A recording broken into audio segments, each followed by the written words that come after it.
Courtney brought a bowl of corn chips out onto the patio.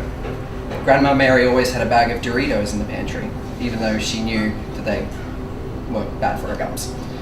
Courtney placed the bowl on the little table in front of Ali. She looked up from her book when Courtney sat down. "Did Grandma say we could have these?" she said. Courtney shrugged. She took out a file and started to tend to her nails. Ali closed her book and took a handful of chips. One fell to the floor, and Mary's little fox terrier, Jacko, came trotting over to claim it. Jacko was a chubby little dog.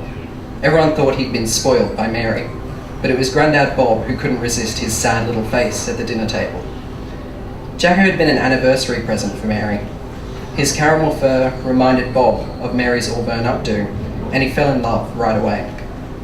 The squat little dog had little more colour left than Mary did after 12 years. "So," said Ali, finally, "Grandma's a lesbian." "Not necessarily," said Courtney. Ali huffed out a sarcastic laugh. "You weren't the one who walked in on them. Straight ladies don't touch each other like that." "Jesus Christ," said Courtney. "That's not what I meant. I mean, she could be bisexual or demisexual or anything.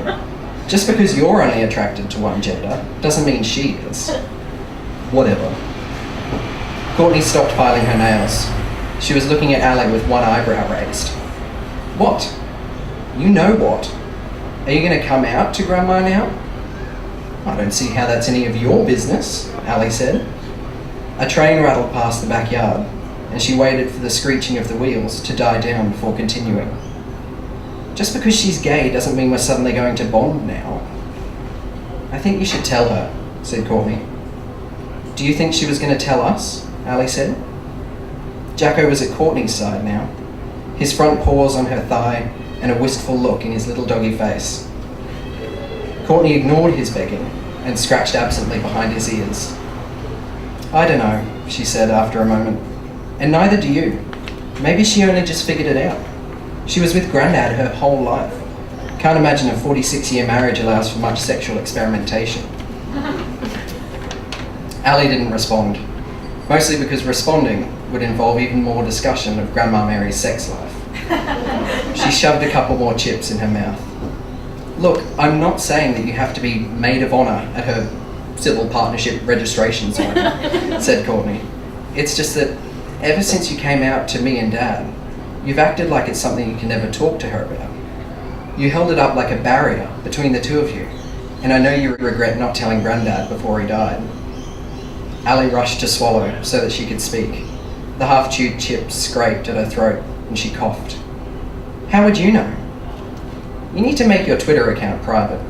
If you're going to get drunk alone on a Tuesday night and get all melancholy, the least you could do is not live tweet it." Jacko's claws clicked against the patio as he raced to hoover up another fallen chip. "In my defence," said Ali, "I thought she was a homophobe. She always got so weird about it when the topic came up." Courtney said nothing. Her raised eyebrows and her thin-lipped smirk, on the other hand, said, "No shit, Sherlock." Ali rolled her eyes and gathered up a few broken Dorito corners from the bowl. "Well, now that you know she's not likely to disown you, are you going to tell her? This must all be pretty new to her, and after last night, she's probably terrified. She might like to know she's not alone." Ali grabbed the bowl and put it on the floor. Jacko had it licked clean within seconds. "Yeah," said Ali. "I think I'd better."